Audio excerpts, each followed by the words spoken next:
I love the new Paradise system. Like most, I was idly playing Lost Ark for months on autopilot, doing my raids as fast as possible, then hopping off to play another game to review. But Paradise dropped, and I loved it. I needed to test something though. As usual, the Doom posters flocked to the forums with reasons they didn't like it. I wanted to see if it was as big as a chore as they made it out to be. By the third week's reset, I can confirm this is just free keys weekly for a one-time push. In this video, I'll break down the do's and the don'ts of the new system, how it works, why it isn't the chore the apes on Reddit are crying about, and some of the small tweaks I'd like to see. The system is broken down into 3 levels: Elysian, the Crucible, and Hell. Assuming you've completed the South Curzon story and are at least 1580, you can jump in.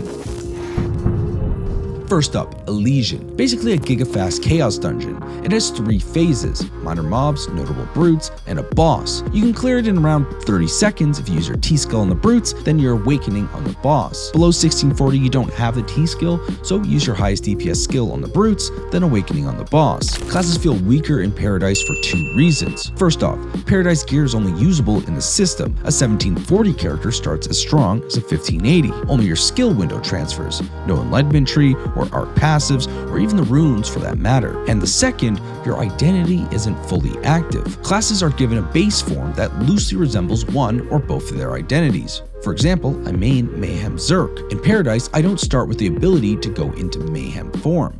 I have to build meter to enter it. My HP doesn't drop to 30% like normal when I enter, but I also can't exit form like the BT variant. This is where skill setup matters. Tripods that give crit or buffs are strong early on since you have no inherent crit or amplifiers. Back attackers benefit even more from their modifiers. In my Zerk case, I don't run tripods that boost damage below an HP threshold, but do use ones that reset cooldowns when entering form, a BT staple. It's all about experimenting with blending both for Crucible runs. Elysian completion time isn't critical, a typical Chaos build works fine. The main goal is to get Paradise gear. Each character gets at least 5 Elysian entries weekly, with more possible via vendors and rewards. Higher Elysian levels have better loot tables and cut out low tier drops entirely. To unlock higher levels, you must beat the previous Crucible level. Elysian drops 6 core gear pieces out of 7 total Paradise items that equip in the Legacy of Paradise menu. You start with gray gear and a 6000 combat power,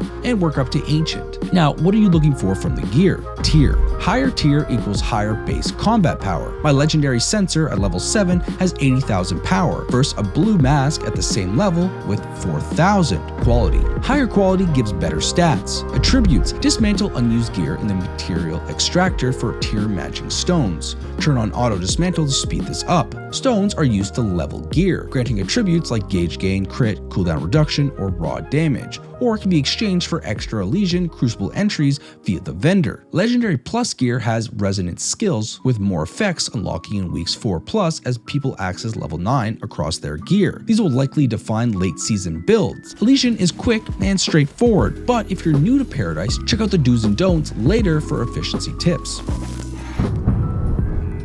Let's look at the competitive aspect of Paradise, the Crucible. But before I do that, quick reminder, a like goes a long way for this video. It tells YouTube to keep showing it to more people. I know mid-video like requests are annoying, but they help a ton. The Crucible is the big bad of the Paradise system. It's a single boss fight. To unlock a higher level, you must beat the previous boss. So Crucible 4 needs Crucible 3's completion to enter. You'll need Crucible tickets to enter, but the vendor sells them for 100k silver each. This makes it cheap to experiment, and Elysian gives you plenty of keys weekly. The fight is 60 seconds long, though sub 30 clears are common. Rewards are tied to boss HP thresholds. 60% HP completion nets a box with 5 random Paradise gear pieces. We'll come back to this. And 80% HP completion nets a +1 Elysian ticket to use immediately, or to save for later. When higher levels are available for better drop chances, a new Crucible Elysian level unlocks weekly, so no one can max out the system immediately. Players joining late won't miss much because of this. Each boss drops similar loot. Bosses only can be cleared once per character for their rewards. No farming previously completed bosses. On bosses 3, 6, and 9, you also get a box with one of 3 orbs. These are the only Paradise gear pieces that work outside of Paradise. Most players pick the blue orb, which heals after using your T-skill, which has a 45-second cooldown. Other orbs deal minimal extra damage. Sub 1640 characters, for now, can't use the heal since they lack the T-skill. I personally use the sword orb on those alts, but since I don't run exploring content outside of Paradise on them, it's mostly irrelevant. You'll get all 3 orbs over a season, and they persist beyond it. The healing orb zone can be visually distracting though in raids, but that's a minor annoyance. The competitive side. Crucible has leaderboards that determine weekly reset loot. Simply entering Crucible 3, win or lose, grants 3 hell keys after reset. Faster times will net better positions and thus better loot, and near the very top, extra hell keys, plus a weekly banner and title. High leaderboard spots early on go to players with lucky gear drops, but as higher Elysian levels open, the gap closes. For most players, this is just for fun since everything is character bound. End of season rewards are better, permanent titles, banners, and character bound gold. Everyone gets at least 10k gold, with 20k likely for the top 30% in each specific leaderboard. Because reminder, this is based on character identity, not everyone's times in general. Some players are stressing over these rewards, but the system is a side activity and the hacking concern is tiny, hopefully making it more noticeable for bans. 99% of players won't even be affected.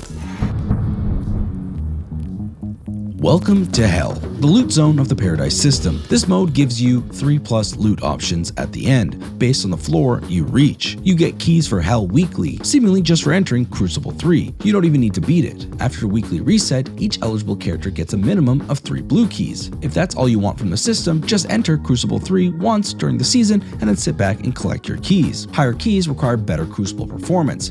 Finishing above 30% is fairly easy even with a rough build, as long as you run a solid rotation.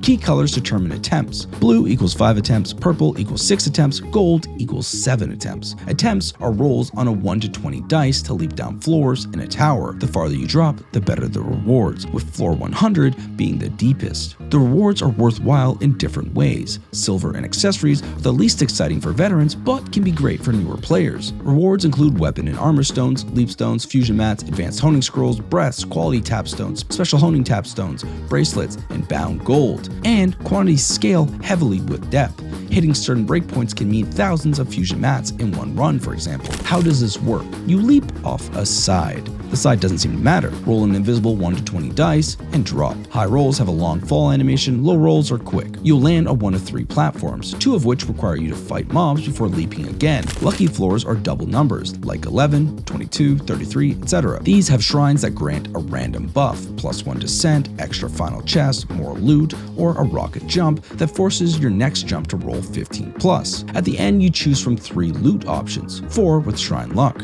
and you get that plus a few honing mats. The abundancy effect from shrines seems to juice only the mats, not the main chest rewards. Hell is essentially a weekly randomizer for free character power. For tier 4 characters, bracelets are highly underrated, as they are guaranteed 4 liners, which is giga for the power that comes with that. For my roster, I often take bound gold for free honing taps, but I'll pick whatever each character needs most. I love running Hell at the start of the week, and I'm always itching to do it again as we creep closer to reset. If you want to max out weekly character growth, only run the highest Elysian you can access. This varies by class, since some handle Paradise much easier than others.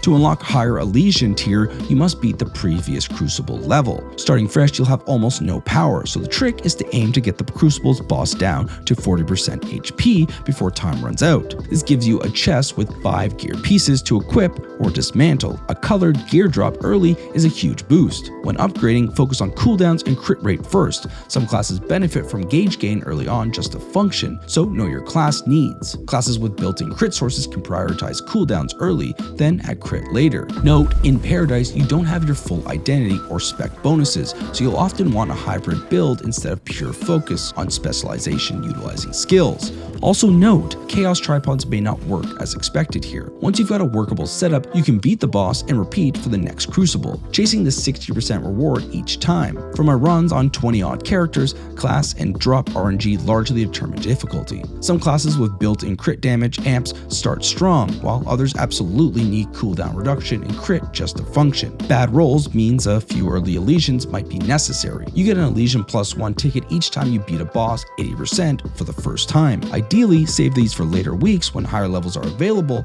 but if your class needs them early, don't stress. It balances out over time. In Crucible fights post Crucible 3, bosses start with damage reduction. production stacks that tick down each second. Each stack is 10% DR, so you may want to avoid opening with your hardest hits. Many use this time to cycle cooldowns, especially the T skill. There's a specific upgrade node that can proc a cooldown reset on your T skill. It's incredibly strong if your spacebar off cooldown to trigger it. Early Crucible clears are heavily RNG dependent, but once gear evens out, it comes down to critting on big hits like T skill and Awakening. Min-maxers will retry until those crits land. Also note, those stones that become useless when you advance past their tier can be exchanged at the vendor for orbs. These then can be mainly exchanged for either +1 Elysian tickets or a roster +1 Elysian ticket to boost a more struggling or newer character you want to succeed. For Hell, there's no strict best approach, but fusion materials are generally the safest long-term value. Bound gold and honing materials are also strong picks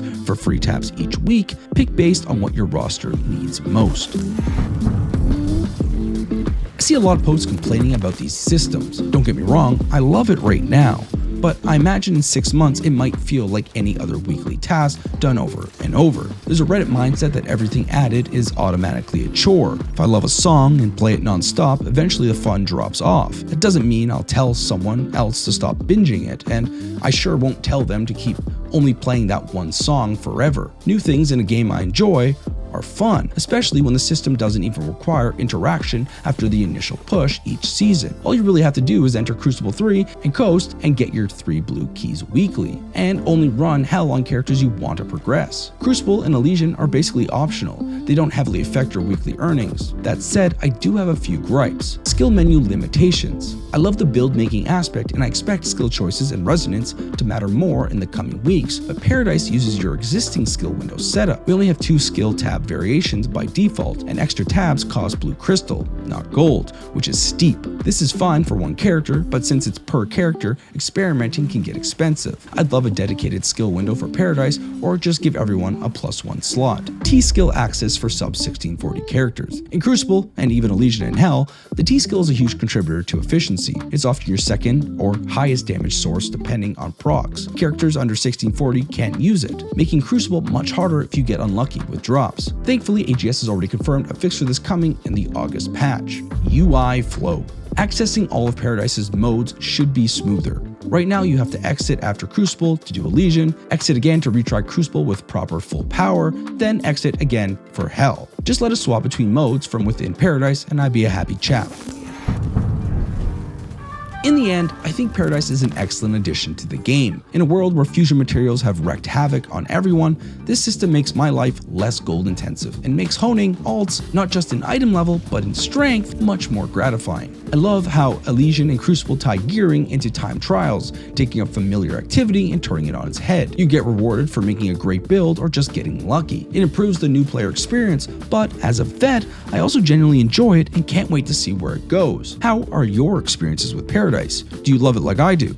Let me know below and tell me what you think is the most despair-inducing class in there, especially early on. I can't decide between Artillerist and Gunslinger, though I might be biased since I ran those without T-skills. If you're a new or returning player, check out my guides or my new player tries solo raid series with my friend, or if you're looking for the cutest Zelda-like game with RuneScape style life skilling, check out my review of Fantasy Life. It needs the views. I swear it's addictive and fun despite its cheapy graphics. Till next time, I'm Easybreak. Tulu.